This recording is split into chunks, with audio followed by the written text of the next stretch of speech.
வணக்கம் தோழர்களே. பாலஸ்தீன் மீதான இனப்படுகொலை போர் துவங்கி இன்றோடு 219 நாட்களாகிறது. இந்நிலையில் ரஃபா உள்ளே நுழைந்த இஸ்ரேல் ராணுவம் மிக கடுமையான அளவில் தாக்குதலை மக்கள் மீது நடத்தி வருகிறது.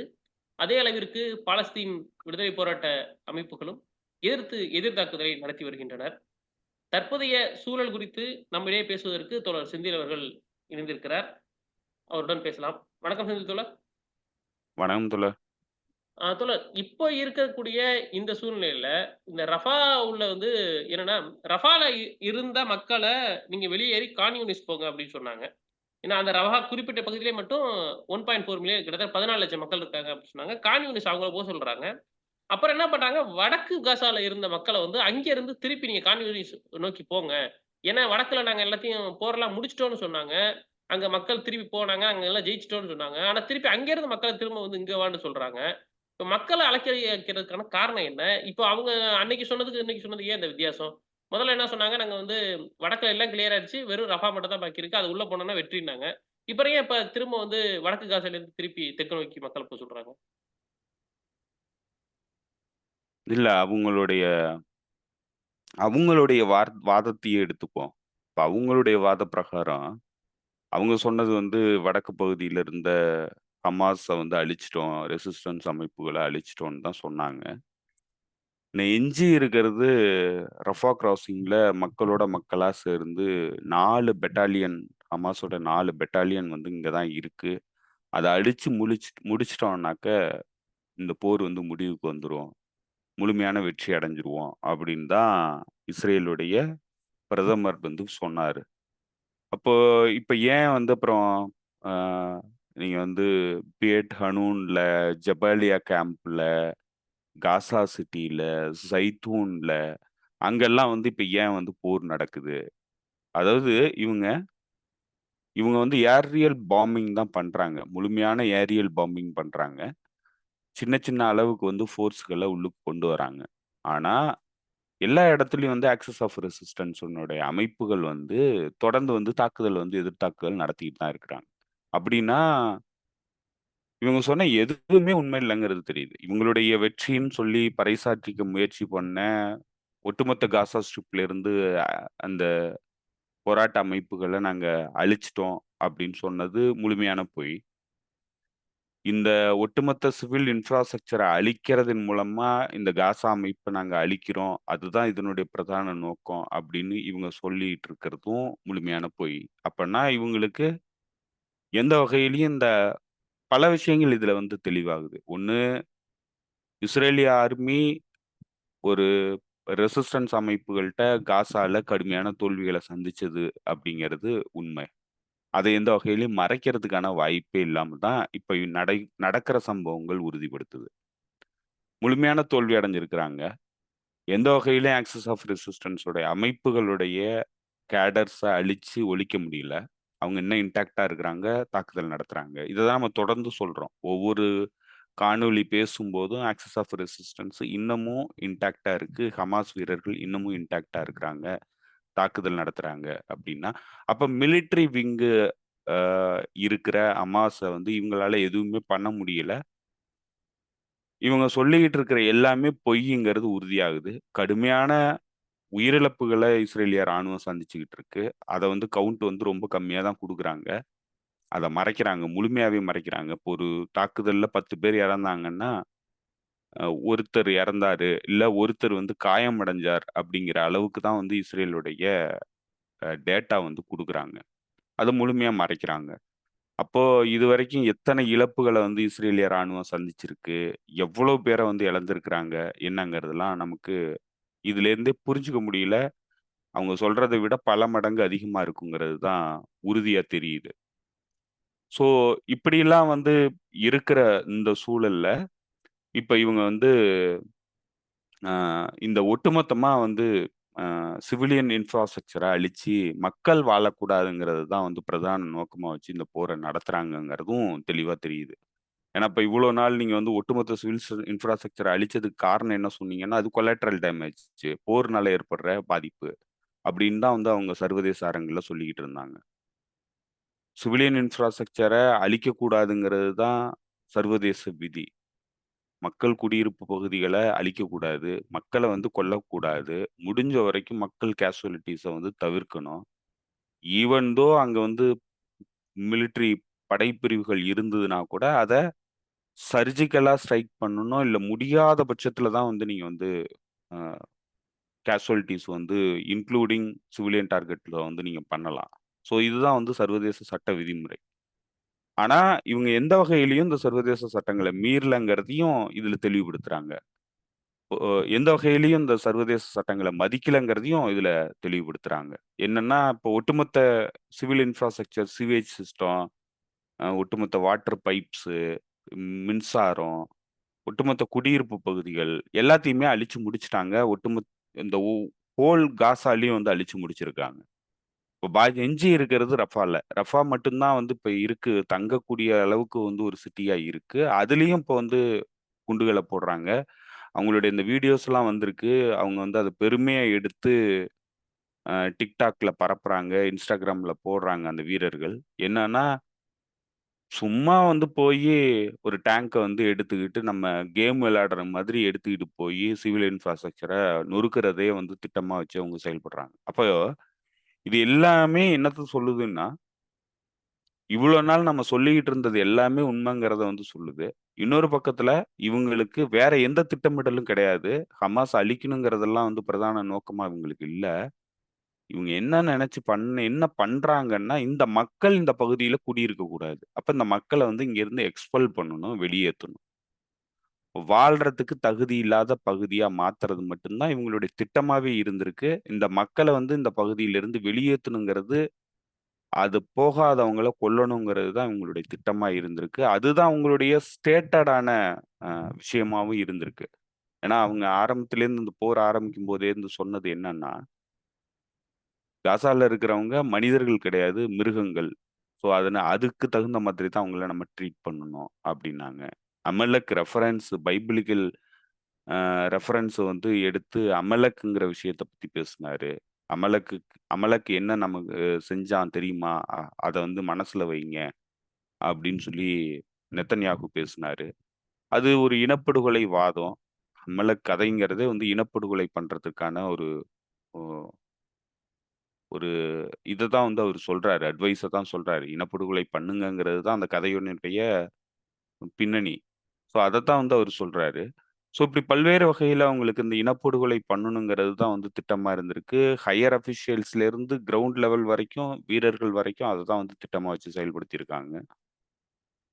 அப்போ இப்போ ரஃபாக்குள்ள வந்து இந்த ஆப்பரேஷன பண்றதுக்கான பிரதான நோக்கம் ஹமாஸ் அழிக்கிறேன்னு சொல்றது. ஸோ அது உண்மை இல்லங்கிறது இவங்க மத்த பகுதிகள்ல நடத்துற இந்த தாக்குதல் மூலமா வந்து தெளிவாகுது. ஏன்னா, இப்ப அவங்க இத்தனை பகுதிகள்ல தாக்குதல் நடத்தியிருக்காங்க. இத்தன மாசங்கள் தாக்குதல் நடத்தியிருக்கிறாங்க. ஆனா, எந்த வகையிலும் ஹமாஸ வந்து அவங்களால அழிக்க முடியல. இப்ப இன்னைக்கு மீண்டும் வந்து தாக்குதல் நடத்த வேண்டிய சூழ்நிலையில தான் இருக்கிறாங்க. இப்ப இதுதான் ரஃபாக்குள்ளயும் நடக்கும். அப்போ இவங்க உள்ளுக்கு போனாங்கன்னா, மக்கள கொல்லுவாங்க, சிவில் இன்ஃப்ராஸ்ட்ரக்சர அழிப்பாங்க. டோட்டல் காசால எந்த பகுதியிலயும் மக்கள் வாழக்கூடாது. அவங்க வெளியேறணும். அதுக்கு தான் வந்து இந்த போரே வந்து அவங்க ஆரம்பிச்சு பண்றாங்க. அதத்தான் இன்னைக்கு எல்லா விஷயங்கள்லயும் அதத்தான் வந்து அவங்க தெளிவுபடுத்துறாங்க. எந்தவித மிலிட்டரி அப்ஜெக்டிவும் அவங்களுக்கு கிடையாது. எத்னிக் கிளென்சிங், இனப்படுகொலை. இது 2மே மனசுல வச்சு இந்த போர வந்து அவங்க ஆரம்பிச்சிருக்கிறாங்க. ஸோ இதுதான் வந்து இந்த இந்த திட்டங்களுடைய பின்னணி காரணம். இதுக்கு தான் வந்து அமெரிக்கா முழுமையான ஆயுத உதவிகள் வழங்கிக்கிட்டு இருக்கு. இத பண்றதே வந்து இன்னும் சொல்லப்போனா அமெரிக்கா தான். ஏன்னா அமெரிக்காவுக்கு தான் இதுல பிரதான காரணங்கள் இருக்கு. இந்த பகுதியில இந்த எதிர்ப்புகள அழிக்க வேண்டிய காரணம் வந்து அமெரிக்காவுக்கு இருக்கு. அமெரிக்காவுடைய எக்ஸ்டென்ஷன் ஆஃப் பவர் தான் வந்து இஸ்ரேல். இஸ்ரேல்ங்கிறது இன்னும் சொல்லப்போனா அமெரிக்கன் எம்பையருடைய ஒரு விமான தளம் தான் வந்து அ இஸ்ரேல். இப்ப இஸ்ரேலோட இன்ட்ரெஸ்ட்டும், அமெரிக்காவோட இன்ட்ரெஸ்ட்டும் ஒன்று தான் போகுது. அமெரிக்கா சொல்றத தான் இஸ்ரேல் பண்ணிட்டு இருக்கு. அவங்களுக்குள்ள சில முரண்பாடுகள் இருந்தாலும், அமெரிக்கா சொல்றத தான் வந்து இஸ்ரேல் பண்ணுது. அமெரிக்காவுக்காக தான் வந்து இஸ்ரேல் இருக்கு. அமெரிக்காவுக்கான ப்ராஜெக்ட் தான் இஸ்ரேல். ஸோ ஸோ இத வந்து பல தோழர்கள் நம்ம பேசும்போது கூட நம்மளுடைய இதுலயே வந்து கமெண்ட் போடுறாங்க. அதுல வந்து சில சில தோழர்கள் அது வந்து புரியாம தான் போடுறாங்கன்னு நெனைக்கிறேன். ஒட்டுமொத்தமா அது வந்து கிட்டத்தட்ட ஆன்டி செமைட்டா தான் வந்து அவங்களுடைய கமெண்ட் எல்லாம் இருக்கு. நம்மளால பார்க்க முடியுது. ஏன்னா, சில கான்ஸ்பிரசி தியரீஸ் இருக்கு. அது என்னன்னா, அ இஸ்ரேல் வந்து அமெரிக்காவை இயக்குது அப்படிங்கிற ஒரு conspiracy theory, white spread conspiracy theory. அது வந்து உலகம் முழுக்க வந்து பரப்பப்பட்டிருக்கிற ஒரு கான்ஸ்பிரசி தியரி. அந்த தியரியில ஒன்றிணைஞ்சு பேசக்கூடிய பலரும் வந்து பொதுமக்களா இருக்கிறாங்க. பொதுமக்கள்ல வந்து அதுதான் பெரிய அளவுக்கு பரப்பப்பட்டிருக்கு. அதே மாரி மத அடிப்படையில வந்து இந்த பிரச்சனைய அணுகுறதும் வந்து பெரிய அளவுக்கு பரப்பப்பட்டிருக்கு. ஸோ இது 2ம் வந்து அ பிரைமரி காரணங்கள் இதுதான். அமெரிக்காவ இயக்குறதே இஸ்ரேல் தான். அப்படின்னு சொல்லி பல்வேறு தரப்பிலிருந்து வாதங்கள் வைக்கப்படுது. ஆனா, அங்க அதுக்கு தலைகீழான விஷயங்கள் தான் உண்மை. அது வந்து அமெரிக்கா தான் இஸ்ரேல இயக்குது. அமெரிக்காவுடைய இன்ட்ரெஸ்ட்டுக்காக தான் இஸ்ரேல் வந்து இயங்குது. ஸோ, இஸ்ரேலுக்கு தனிப்பட்ட ரீதியில சில இன்ட்ரெஸ்ட் இருக்கு. அது வந்து இந்த பலஸ்தீன் மக்களுடைய இடத்த புடுங்குறது தான் அதனுடைய பிரதான நோக்கம். அதனுடைய ப்ராஜெக்டும் அதுதான். இடத்த புடுங்குறது தான் அதனுடைய பிரதான ப்ராஜெக்ட். அந்த ப்ராஜெக்ட்டுக்காக அது இயங்குது. அப்ப அந்த ப்ராஜெக்ட்டும் அமெரிக்காவுடைய இம்பீரியலிஸ்ட் ப்ராஜெக்ட்டும் சேர்ந்து ஒன்றிணைந்து இயங்குறதுனால, அமெரிக்கா முழுமையா இஸ்ரேல வந்து ஆதரிக்குது. அதுதான் அன்வேவரிங் சப்போர்ட் குடுக்குறாங்க. எந்த சூழ்நிலையிலும் கைவிடாத சப்போர்ட்ட வந்து குடுத்துக்கிட்டே இருக்கிறாங்க. தொடர்ந்து குடுப்பாங்கங்கிறத வந்து அவங்க உறுதிப்படுத்துறாங்க. சிற்சில வேறுபாடுகள் இருக்கு. இந்த போர வந்து எப்படி அணுகுறதுங்கிறதுல வந்து சில சில வேறுபாடுகள் இருக்கு. ஏன்னா, அமெரிக்காவுக்குள்ள இப்ப பெரிய நெருக்கடிகள் உருவாகிட்டு இருக்கு. அது உள்நாட்டு அரசியலுக்குள்ள இந்த எம்பையர் வந்து தொடர்ந்து இயங்குறதுல மிகப்பெரிய நெருக்கடிய அ மாணவர்கள் உருவாக்குறாங்க. அந்த மாணவர்கள் வந்து இந்த மாதிரியான ஒரு ஒரு டைரக்ஷன்ல போறதுங்கிறது அமெரிக்கன் எம்பையருக்கு நல்லது கிடையாது. அதனுடைய திட்டங்களுக்கு சரியானது கிடையாது. ஸோ, அதனால அத ஒடுக்குறதுக்கான முயற்சியில ஈடுபடுறாங்க. அட் த சேம் டைம் அதுக்கு கோப் அப் பண்ணி இஸ்ரேல் அரசாங்கம் இயங்கணும்னு நெனைக்கிறாங்க. ஆனா, இஸ்ரேல் அரசாங்கம் தான்றுதனமா இவங்களுடைய பிரதான திட்டத்துல அந்த அந்த வெஞ்சியன்ஸோட செயல்படுறத வந்து அவங்களுக்கு சில நெருக்கடிகள உண்டாக்குது. அத தவிர அவங்களுக்கு 2 பேருக்கும் வந்து இந்த மக்கள கொல்றதுலயோ, இந்த பகுதியில இஸ்ரேல் வந்து மீண்டும் தன்னை வந்து ஒரு ஜம்பாவானா நிலைநிறுத்திக்கிறதுலயோ வந்து 2 பேருக்கும் வேறுபட்ட கருத்து கிடையாது. இதுல சிற்சில முரண்பாடுகள் இருக்கு. இப்ப ரஃபாக்குள்ள வர்றதுக்கு நாங்க ஆயுதம் குடுக்க மாட்டோம்ன்னு சொல்லி நிறுத்தி வச்சிருக்கிறதா ஒரு கபட நாடகம் ஆடுறாய்ங்க. அதெல்லாம் ஒண்ணும் பெருசா அவங்க பண்ண போறது கிடையாது. கண்டிப்பா உதவி பண்ணுவாங்க. எந்த வகையிலயும் அவங்க வந்து நிறுத்த போறதில்ல. இன்னும் சொல்லப்போனா, இப்போ இந்த ரஃபாவுக்கான ஆப்பரேஷனுக்கு நாங்க வந்து நிறுத்துறேன்னு சொல்ற இதே காலகட்டத்தில, எவ்வளோ ஒரு அமௌண்ட்டுக்கான அம்யூனிஷன்ஸ் வந்து அவங்க வந்து எக்ஸ்போர்ட் பண்ணியிருக்கிறதா தகவல் வருது. ஸோ, அது வகையில இந்த ரஃபா ஆப்பரேஷன்ங்கிறது இஸ்ரேலுடைய முழுமையான தோல்வியிலுடைய ஒரு உச்சகட்டம். இப்ப அது தோல்விதாங்கிறத இப்பவே நம்மளால சொல்ல முடியும். ஏன்னா, அவங்க ஒட்டுமொத்த காசா ஸ்ட்ரிப்ல என்ன பண்ணியிருந்தாங்களோ, அதத்தான் இங்கேயும் பண்ண போறாங்க. ஒட்டுமொத்த காசா ஸ்ட்ரிப்ல என்ன ரிசல்ட்ட வந்து எட்டியிருக்காங்களோ, அததான் இங்கேயும் எட்டப் போறாங்க. ஸோ, ஒட்டுமொத்த காசால அவங்க என்ன பண்ணாங்கங்கிறது இனப்படுகொலை, எத்னிக் கிளென்சிங், போர்க்குற்றங்கள். இத தவிர அவங்க வேற எதுவும் பண்ணல. அங்க இருக்கிற மக்கள் அழிக்கிறது, மக்கள வெளியேத்துறது, மக்கள் குடியிருப்பு பகுதிகள காலி பண்றது, மக்கள் வாழ தகுதி இல்லாத பகுதியா இந்த பகுதிய மாத்துறது. இத தவிர அவங்க வேற எதுவுமே பண்ணல. அதத்தான் ரஃபாக்குள்ளயும் பண்ண போறாங்க. அதுக்கு இப்ப இந்த போர வந்து ஆரம்பிச்சிருக்காங்க. சமகாலத்துல இவங்க இன்னும் மிச்சம் மீதி இருக்கிற சிவில் இன்ஃப்ராஸ்ட்ரக்சர் அழிக்கிறதுக்கான போர்லயும் வந்து சமகாலத்துல ஈடுபடுறாங்க. ஸோ, இப்ப இதுதான் வந்து இதுக்குள்ள நடக்குது. நம்ம ஒட்டுமொத்தமா புரிஞ்சுக்கிட்டோம்னா, இதுதான் நடக்குது. ஐ திங்க் வந்து நான் எல்லாத்தையுமே கவர் அப் பண்ணி சொல்லிட்டேன்னு நெனைக்கிறேன். உங்களுக்கு வேற ஏதாவது இருந்ததுன்னா, நீங்க சொன்னீங்கன்னா பேசுவோம். இதுல தோழர் நானு இன்னைக்கு ஒரு தகவல் நான் படிச்சேன். அதாவது ஹீப்ரு செய்தித்தாள்ல வந்து, அ அந்த செய்தித்தாள் வெளியிட்ட தகவல்ல என்ன சொல்லியிருக்காங்கன்னா, அரசாங்கத்துக்குள்ளே நெத்தன்யாகு அரசு உள்ளே இருக்கக்கூடிய ஒரு அ ஒரு அரசியல்வாதி ஒருத்தர் சொல்லியிருக்காரு. என்னன்னா, கிட்டத்தட்ட வந்து நம்ம வந்து ஒரு தவறான முடிவ திரும்ப திரும்ப எடுத்துக்கிட்டே இருக்கோம். நம்ம வந்து என்ன நெனைக்கிறோம், நாளைக்கு வந்து ஹமாஸ் இல்லாம நம்ம வந்து இந்த இடத்த கவர் பண்ணிறலாம்னு நெனைக்கிறோம். ஆனா ஹமாஸ் உள்ள எந்த அளவுக்கு வந்து நீங்க சொல்ற மாரி இன்டாக்ட்டா இருக்காங்கன்றத நம்ம புரிஞ்சுக்கவே இல்ல, அப்படின்னு அவரு ஒண்ணு சொல்லியிருக்காரு. இன்னும் ஒரு தகவல் என்ன சொல்லியிருக்காங்கன்னா, இந்த ர அ உள்ள இருக்கிற இஸ்ரேலிய துருப்புகள் வந்து இப்ப நீங்க 2ஆ பிரிச்சுக்கணும். நான் எப்படி அத ஒரு தோழர்களோட இதுக்காக புரிதலுக்காக சொல்றேன். இப்ப இருக்கக்கூடிய இப்ப அங்க உள்ளுக்குள்ள இருக்க இத்தன பேர் 1,00,000 பேர், 2,00,000 பேர் இருக்காங்கன்னா, 1,00,000 பேரும் வந்து நிரந்தரமான அவங்களோட கிடையாது. துருப்புகள் கிடையாது. அவங்கலாம் வந்து வெளியில வெவ்வேறு நாடுகள்ல இருந்து கொண்டு வரப்பட்ட துருப்புகள். இந்த நிரந்தரமா இருக்கிற துருப்புக்கள், அத சுத்தி இருக்கிற துருப்புக்கள் ஒரு 600 பேர் இருக்கிறாங்க. அந்த 600 பேருடைய குடும்பங்கள் என்ன பண்ணியிருக்காங்கன்னா, அரசுக்கு வந்து கோரிக்கை வச்சிருக்காங்க. என்ன சொல்லியிருக்காங்க, "தயவு செஞ்சு ரஃபா உள்ள நீங்க போகாதீங்க. ரஃபா உள்ள போனோம் அப்டின்னா, அது வந்து எங்களுடைய குழந்தைகளோட உயிருக்கு ஆபத்தா இருக்கும்." அப்படின்னு அந்த மக்கள் வந்து சொன்னதா ஒரு தகவல் நான் படிச்சேன். இப்போ ஏற்கனவே இவங்க அத பார்த்துருக்காங்க. எத்தன பேர் உள்ள இறந்திருக்காங்க அப்படின்றத பார்த்துருக்காங்க. இதையும் தாண்டி உள்ள வந்து இவரு கொண்டு போறது, இவங்கள உள்ள கொண்டு போயே ஆகணும் அப்படின்றதுல, இன்னும் எத்தன பேருடைய உயிர் போனாலும் பரவால்ல. நம்ம அரசியல நம்ம காப்பாத்திக்கணும் அப்படின்னு இவரு நினைக்கிறது நடக்குமா? இது வந்து எந்த அளவுக்கு சாத்தியமான ஒண்ணா, இவங்க ராணுவ ரீதியான சாத்தியமான ஒண்ணா இருக்கும் இது? இல்ல ராணுவ ரீதியா ஐடிஎஃப் உடைய நடவடிக்கைகள வந்து நீங்க பார்த்தீங்கன்னா தெரியும். அவங்க TikTokல வந்து பெரிய அளவுக்கு அந்த வீடியோஸ் எல்லாம் வந்து பரப்பிட்டு தான் இருக்கிறாங்க. சாக்ஸ எடுத்து ஒரு சின்ன குழந்தையுடைய சாக்ஸ் எடுத்து மோந்து பார்க்கறது. ஸோ ரொம்ப ம் வக்கிரமான சிந்தனையோட வந்து செயல்படுறது. அத வீடியோவ எடுத்து போடுறது. ஸோ இதுதான் வந்து அவங்க அங்க பண்ணிக்கிட்டு இருக்கிறது. இப்போ பெரிய அளவுக்கு வந்து வீரத்தனமா வந்து செயல்படுறதுலாம் கிடையாது. போர்ல வந்து வீரரா செயல்பட்டத வந்து நம்ம பார்க்கவே முடியல. ஏன்னா, அந்த மாரி வீடியோ அவங்க போட்டதே இல்ல எங்கேயுமே. ஸோ அவங்க போடுறதெல்லாம் வந்து ஹியூமிலியேட் பண்றது, மக்கள வந்து டிஸ்கிரிமினேட் பண்றது. அவங்க வந்து மிருகம் மாதிரி தான் நடத்துறாங்க. பலஸ்தீனியர்கள மனிதர்களா ஏத்துக்கல அவங்க. அந்த மனநிலையில தான் நடத்துறாங்க. அததான் வந்து நெத்தன்யாகுவும் அவங்களுக்கு சொல்லிக் குடுத்திருக்கிறாரு. ஒட்டுமொத்த அந்த ஜாயனிஸ்ட் ப்ராஜெக்ட்டுமே அதுதான். ஸோ அந்த பின்னணியில இருந்து அது கொலோனியல் ப்ராஜெக்ட்டா தான் வருது. ஸோ அந்த பின்னணியில இருந்து தான் வந்து அவங்க எல்லாருமே அத அப்படித்தான் பார்க்குறாங்க.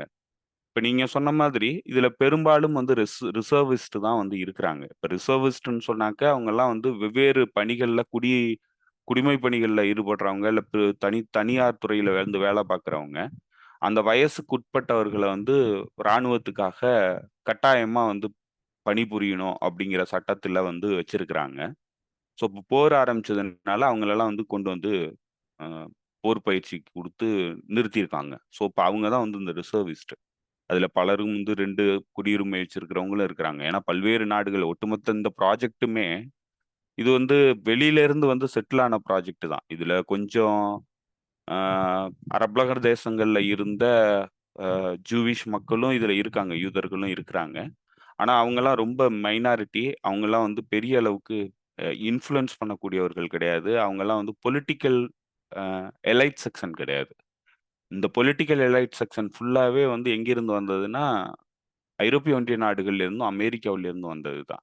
ஸோ, அப்ப அவங்க தான் வந்து இந்த பாலிசி எல்லாம் வந்து டிசைன் பண்றாங்க. ஏன்னா, அந்த ஜியானிஸ்ட் ப்ராஜெக்ட்டே வந்து எங்கிருந்து உருவானதுன்னா, ஐரோப்பிய ஒன்றிய நாடுகள்ல இருக்கிற ஜூயிஷ் மக்கள்ல இருந்து வந்தது தான். அந்த அந்த மூவ்மெண்ட்ல இருந்து வந்தது தான். அந்த ஜியானிஸ்ட் மூவ்மெண்ட்ல இருந்து வந்தது தான். ஸோ, இப்ப அ இவங்க வந்து இதுல இந்த அதாவது இந்த ப்ராஜெக்ட்ட வந்து சஸ்டெயின் பண்ணணும். இந்த ப்ராஜெக்ட்ட வந்து விரிவாக்கம் பண்ணணுங்கிறதுக்காக அரபுலக நாடுகள்ல இருந்த ஜூயிஷ் மக்களையும் வந்து இணைச்சுக்கிட்டாங்க அதுக்குள்ள. இதுல யமன்ல இருந்து ஜூயிஷ் மக்கள் போயிருக்கிறாங்க. அதே மாரி ஈராக்ல இருந்து ஜூயிஷ் மக்கள் போயிருக்கிறாங்க. சிரியால இருந்து போயிருக்கிறாங்க. இப்ப இவங்களெல்லாம் வந்து அந்த ப்ராஜெக்ட்குள்ள இணைச்சுக்கிட்டாங்க. அத வந்து இலான் பெப்பே வந்து சொல்லும்போது, அவரு வரலாற்று ஆய்வாளர். அவர் சொல்லும்போது, அவர் சொல்றாரு, இந்த அரபு ஜூவிஷ் மக்கள வந்து எப்படி வச்சிருக்கிறாங்கன்னா, எல்லைப்புறங்கள்ல கொண்டு வந்து வச்சிருக்கிறாங்க. அரபுலக நாடுகளுடைய எல்லைப்புறங்கள்ல வந்து அவங்கள குடியமர்த்தி இருக்கிறாங்க. ஏன்னா, அப்பதான் அந்த எல்லைக்கும், அவங்களுக்கும் அந்த அந்த மக்களுக்கும், அரபு மக்களுக்கும் அவங்களுக்குமான அந்த பிரச்சனைங்கிறது தீவிரமா இருக்கும். எப்பவுமே வந்து ஒருத்தருக்கு ஒருத்தர் எதிரியா இருப்பாங்க, பார்ப்பாங்க. அதற்காக அவங்கக்குள்ள அந்த குரோதத்த வளர்க்கணுங்கிறதுக்காகவே வந்து அந்த மாதிரியான ஒரு செட்டப்க்குள்ள குடியமர்த்தி வச்சிருக்கிறாங்க. அப்படின்னு சொல்லி அவர் சொல்றாரு. ஸோ, இப்ப இந்த ப்ராஜெக்ட்டே எப்படின்னா, இங்க இருக்கிற ஜூயிஷ் மக்கள காப்பாத்தணுங்கிறது பிரதான நோக்கம் கிடையாது. அவங்களுக்கு அந்த ஜானிஸ்ட் ஐடியாலஜி வச்சிருக்கிறவங்களுக்காக ஒரு ப்ராஜெக்ட் வந்து பண்றாங்க. அது வந்து கொலோனியல் செட்டப்ல வந்து அந்த மூவ்மெண்ட்ட உருவாக்கி அந்த ப்ராஜெக்ட்ட வந்து பண்றாங்க. அது இம்பீரியலிஸ்ட் ஃபோர்ஸோடயே வந்து சேர்ந்து இயங்குது. இப்ப அவங்களுக்கு வந்து இன்னும் சொல்லப்போனா, தெளிவா நீங்க பேசுனீங்கன்னா, இவங்க தான் வந்து ப்ராக்ஸி. அமெரிக்காவுடைய ப்ராக்ஸின்னு சொன்னீங்கன்னாக்கா, அது வந்து இஸ்ரேல். இஸ்ரேல் வந்து அமெரிக்காவோட ப்ராக்ஸி. இந்த பகுதியில இருக்கிற ப்ராக்ஸி அவ்வளவுதான். அவங்களுக்கு இடம் குடுத்திருக்கிறாங்க. அந்த ப்ராக்ஸிக்கு என்ன பெனிஃபிட் இதுலருந்து கிடைச்சிருக்குன்னா, இடம் குடுத்துருக்காங்க. அவ்வளவுதான்.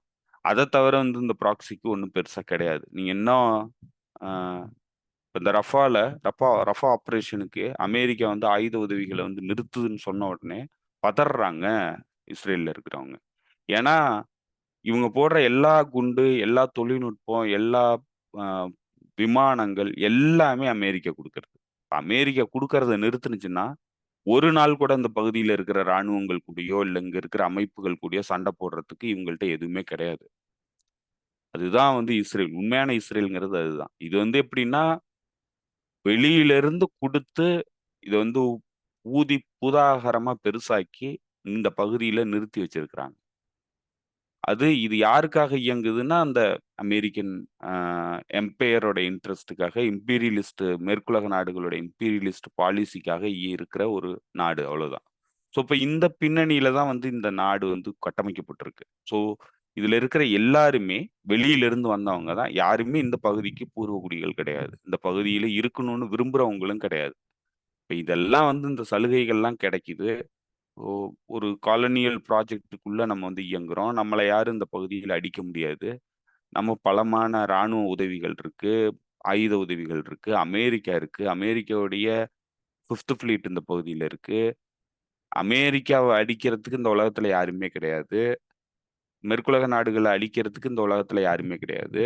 ஸோ, அதனால நமக்கு எந்த வகையிலயும் பிரச்சனை வராது. நம்ம வந்து இந்த பகுதியில நிம்மதியா இருக்க முடியும். அப்படிங்கிறதுக்காக தான் வந்து இந்த பகுதியில வந்தவைங்க. ஸோ, அவங்க இப்ப போர்ல வந்து தொடர்ந்து ஈடுபடும்போது கொஸ்டின் எழுப்புறாங்க.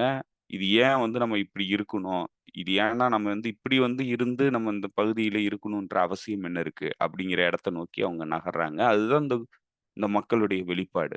ஸோ இந்த போருக்கு வந்து நம்ம முடியாது. அவங்கள்ட்ட மோரல் இல்லங்கிறது தெரியுது. என்னன்னா, மோரலி அவங்க வந்து ஃபைட் பண்றதுக்கு கேப்பபிளா இல்ல. ஏன்னா போற பக்கம் பூரா வந்து தோல்வி அடைஞ்சு தான் வராங்க.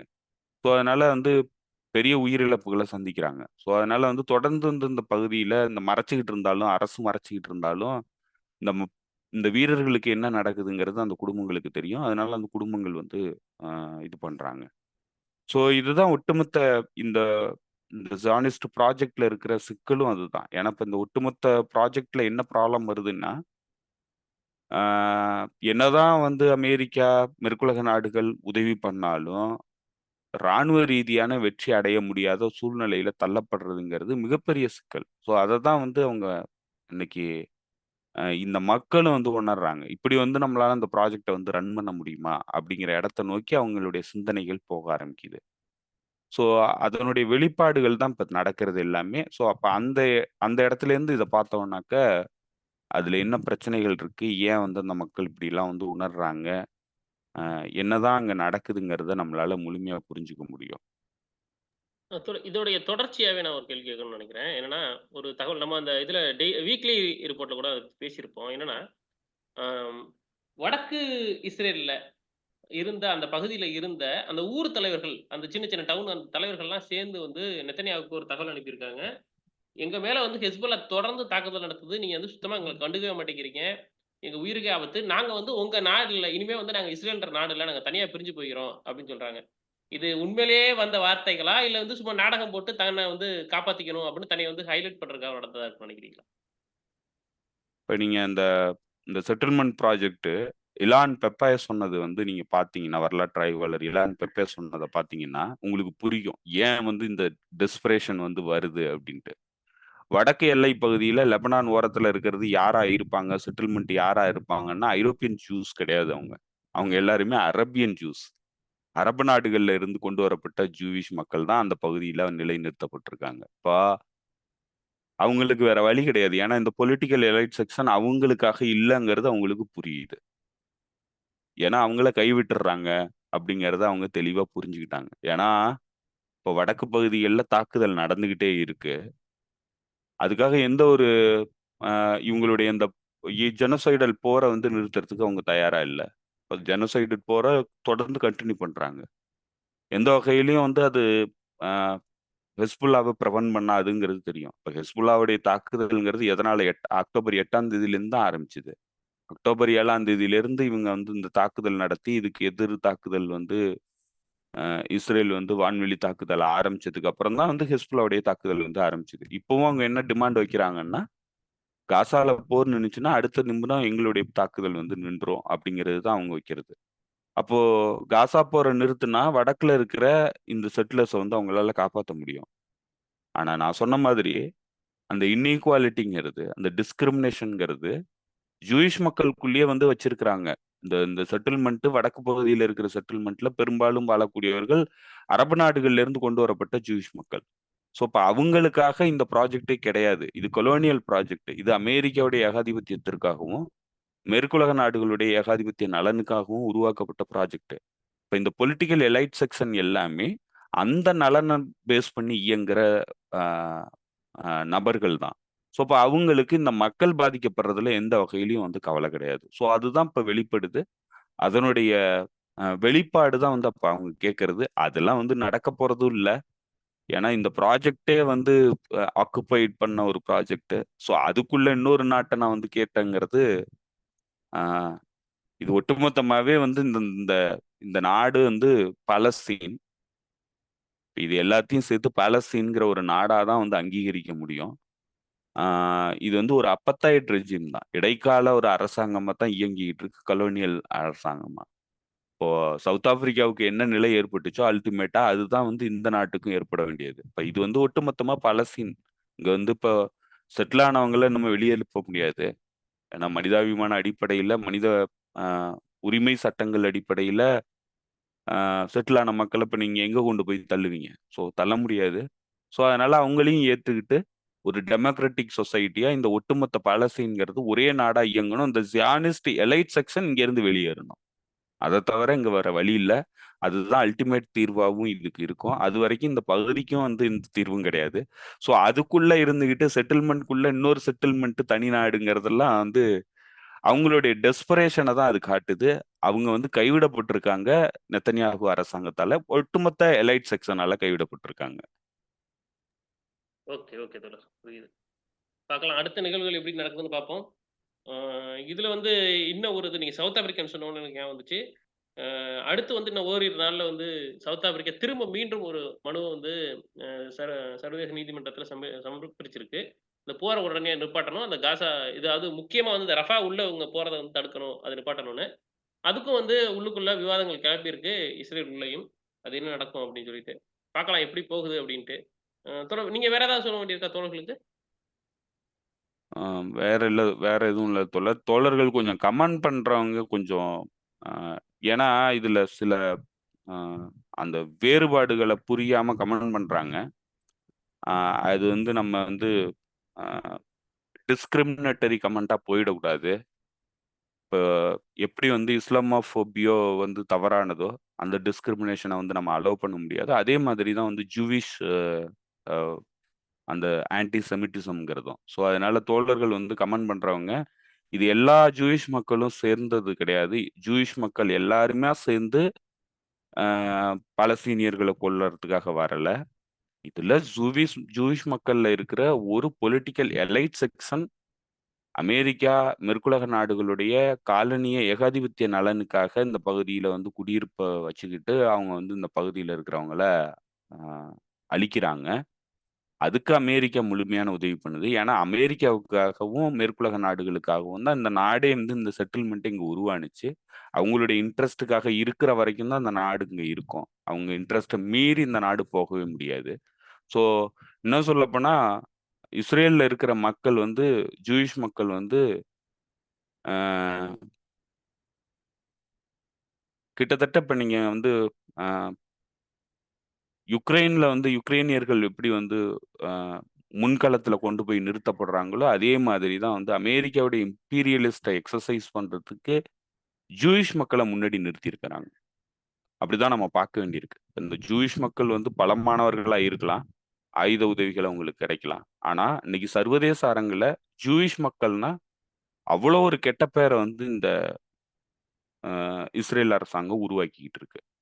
அது இன்னும் சொல்லப்போனா அது இங்க இருக்கிற ஜூயிஷ் மக்களுக்கான நாடுங்கிறது சொல்றதோட மட்டும் இல்லாம உலகம் முழுக்க இருக்கிற ஜூயிஷ் மக்களுக்கான நாடு தான் இஸ்ரேல் அப்படிங்கிற ஒரு இதை தான் வந்து அது கொள்கையா வந்து சொல்லுது. அது எந்த வகையிலையும் வந்து ஜூயிஷ் மக்களுக்கு ஆதரவானது கிடையாது. அது இன்னும் சொல்லப்போனா ஒட்டுமொத்த உலகத்துல இருக்கிற எல்லா ஜூயிஷ் மக்களுக்கும் ஆபத்தான ஒரு செட்டப்பா தான் இன்னைக்கு இஸ்ரேலுங்கிற அரசாங்கம் இயங்கிட்டு இருக்கு. ஸோ அந்த இடத்துல கொண்டுட்டு வந்து உலகம் முழுக்க வந்து ஒரு வெறுப்புணர்வை உருவாக்குறதுக்கான ஒரு திட்டமா தான் வந்து ஜூயிஷ் மக்களை முன்களத்துல கொண்டு வந்து வச்சிருக்கிறாங்க. ஸோ அதனால வந்து நம்ம இவங்க தான் ஆக்சுவலா வந்து ஆன்டி செமைட்.